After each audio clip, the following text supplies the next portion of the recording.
Top 10 के sponsor है Adnan water tank, safe and healthy water storage solution, Ballaguda, Hyderabad. अस्सलाम वालेकुम नाज़रीन, मैं हूं आसिम खान और आप देख रहे हैं BBN चैनल। आइए देखते हैं आज की टॉप 10 न्यूज़। ईरान ने वाज़े तौर पर कहा है कि जब तक इजराइल की तरफ से हमले जारी है वो अमेरिका के साथ किसी भी किस्म के न्यूक्लियर टॉक्स में हिस्सा नहीं लेगा। Iranian deputy foreign minister Abbas Araghchi ने कहा कि इजराइल के मिसाइल फायर के नीचे बैठकर गुफ्तगू का कोई तस्वुर नहीं और ऐसे माहौल में किसी डिप्लोमेटिक रास्ते की गुंजाइश भी नहीं बनती। पाकिस्तान ने प्लेटफॉर्म एक्स पर अनाउंस किया कि वो अमेरिकी सदर डोनाल्ड ट्रंप को 2026 का नोबेल पीस प्राइज देने के लिए नॉमिनेट करेगा। पाकिस्तानी गवर्नमेंट का कहना है कि ये नॉमिनेशन साउथ एशिया में ट्रंप की डिसिसिव डिप्लोमेटिक इंटरवेंशन और भारत पाकिस्तान टेंशन्स को ठंडा करने के लिए किया गया है। ये ऐलान जनरल आसिम मुनीर के व्हाइट हाउस विजिट के चंद दिन बाद आया, जहां उन्होंने ट्रंप के साथ लंच भी किया था। सदर ट्रंप ने ट्रुथ सोशल पर लिखा कि अगर उनकी अफ्रीका और वेस्ट एशिया डिप्लोमेसी भी गिनी जाती तो शायद उनको नोबेल मिल भी जाता। इजराइल और ईरान के दरमियान चलते वॉर ने इजराइल की इकोनॉमी पर भारी असर डाला है, जहां रोजाना का खर्चा $200 मिलियन से भी ज्यादा हो गया है। डिफेंस सिस्टम्स जैसे आयरन डोम और एरो मिसाइल्स पर हर इंटरसेप्शन का खर्चा लाखों डॉलर तक पहुंच रहा है।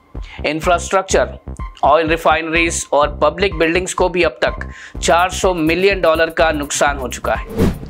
ईरान ने उम्मीद जाहिर की है कि भारत इजरायली मिलिट्री एक्शंस के खिलाफ खुली तौर पर मजम्मत करे। तेहरान के deputy mission chief Mohammad Javed Hussaini ने न्यू दिल्ली में कहा कि जब किसी मुल्क पर खुला हमला हो रहा हो तो उस वक्त खामोशी इख्तियार करना इखलाकी तौर पर गलत सिग्नल देता है। उनका कहना था कि अगर अग्रेशन को कंडेम नहीं किया गया तो ये अटैकर्स को और ज़्यादा इंसेंटिव देने के बराबर होगा।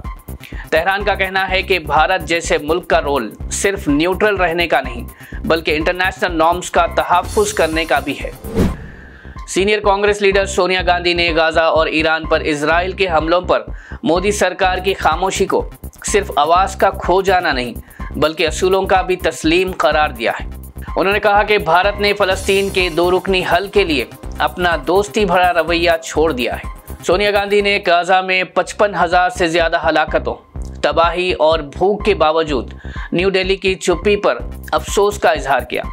उनका कहना था कि ईरान पर 13 जून को होने वाला इजरायली स्ट्राइक गैर कानूनी था। सोनिया ने जोर दिया कि भारत को चाहिए कि अपना असूली किरदार अदा करे और वेस्ट एशिया में सुलह के लिए अपनी डिप्लोमेटिक ताकत का इस्तेमाल करे। वज़ीर आज़म नरेंद्र मोदी ने बिहार के सिवन में एक इलेक्शन रैली के दौरान कहा कि अगर आरजेडी और कांग्रेस अलायंस दोबारा पावर में आता है तो रियासत फिर से जंगल राज के अंधेरों में चले जाएगी। मोदी ने कहा कि उन पार्टीज ने सिर्फ करप्शन, माफिया राज और लाइसेंस परमिट पॉलिटिक्स का दौर वापस लाने का इरादा बनाया है, जहां गरीब, दलित और बैकवर्ड तबके सबसे ज्यादा नुकसान उठाते हैं। आखिर में मोदी ने यूथ और फर्स्ट टाइम वोटर्स से अपील की कि पंजा लालटेन जैसी सोच को रिजेक्ट करे जो बिहार को वापस अंधेरों में ढकेलने की कोशिश कर रही है। कांग्रेस लीडर राहुल गांधी ने इलेक्शन कमीशन पर संगीन इल्जाम लगाते हुए कहा कि 2024 के इलेक्शंस मैच फिक्स थे और ये डेमोक्रेसी के लिए जहर है। उनका कहना था कि ECI जवाब देने के बजाय 45 दिन में ही CCTV फुटेज, वोटर डेटा और इलेक्शन रिकॉर्ड्स मिटा रहा है। राहुल गांधी ने EC के जवाब को अनसाइंड और घुमा फिरा कर दिया गया नोट कहा, जो ट्रांसपेरेंसी से दूर है। उन्होंने डिमांड की कि वोटर रोल्स, CCTV फुटेज और मशीन डेटा पब्लिक किया जाए। कांग्रेस पार्टी ने इस अप्रोच को ट्रांसपेरेंसी के खिलाफ बताया और EC की क्रेडिबिलिटी पर भी सवाल उठाए। DGCA ने एयर इंडिया के क्रू शेड्यूलिंग में सीरियस और बारंबार वायोलेशंस पकड़ने के बाद एयरलाइन के 3 सीनियर ऑफिशियल्स को उनके ऑपरेशनल रोल से हटा दिया। एयरलाइन ने ये वायोलेशन खुद पोस्ट ट्रांजिशन रिव्यू के दौरान कबूल किए। हटाए गए ऑफिशियल्स में शूरा सिंह, पिंकी मित्तल और पायल अरोरा शामिल हैं, जिन्हें अब नॉन ऑपरेशनल ड्यूटीज दी गई है। DGCA ने एयर इंडिया से कहा है कि इनके खिलाफ डिसिप्लिनरी एक्शन लेकर 10 दिन में रिपोर्ट सबमिट करें। रेगुलेटर ने वार्निंग दी है कि फ्यूचर में अगर ऐसे ही वायोलेशंस मिले तो लाइसेंस सस्पेंशन या पेनल्टीज भी हो सकती है। सीनियर बीआरएस लीडर शेख अब्दुल्ला सोहेल ने कांग्रेस सरकार पर इल्जाम लगाया कि तेलंगाना की कैबिनेट में पहली बार एक भी मुस्लिम रिप्रेजेंटेटिव को शामिल नहीं किया गया। उनका कहना था कि ये 1956 के बाद पहली बार है जब मुस्लिम्स को मुकम्मल तौर पर साइडलाइन किया गया है। उन्होंने कहा कि कांग्रेस ने चुनाव से पहले माइनॉरिटी डिक्लेरेशन जारी किया था, लेकिन अब तक उस पर अमल नहीं हुआ। वेलफेयर स्कीम्स बंद कर दी गई है और माइनॉरिटी फाइनेंस कॉरपोरेशन तक को बजट रिलीज नहीं हो रहा। शेख अब्दुल्ला सोहेल ने यह भी कहा कि कम्युनल टेंशन्स बढ़ रही है, लेकिन सरकार सिर्फ तमाशा देख रही है। उनका कहना था कि अगर कांग्रेस इसी तरह माइनॉरिटीज को इग्नोर करती रही तो बीआरएस पार्टी हर मौके पर आवाज उठाती रहेगी। बीआरएस पार्टी लीडर केटी रामाराव ने हुजूराबाद के एमएलए पी कौशिक रेड्डी की गिरफ्तारी को रेवंत रेड्डी सरकार का इंतखामी और गैर जमहूरी कदम करार दिया। केटीआर ने कहा कि कौशिक सिर्फ सरकारी करप्शन और नाकामी पर सवाल उठा रहे थे, इसलिए उन्हें टारगेट बनाया गया।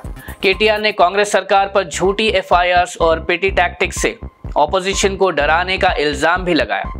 उनका कहना था कि ये रेवंत रेड्डी का राज इंदिरा गांधी की इमरजेंसी की याद दिलाता है।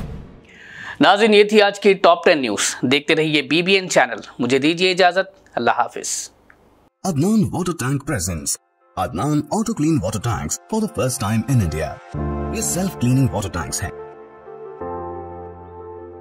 जिनको लगाने से आपका पानी बैक्टीरिया और जर्म्स से महफूज रहता है और आपके घर में बीमारियों का डर कम हो जाता है।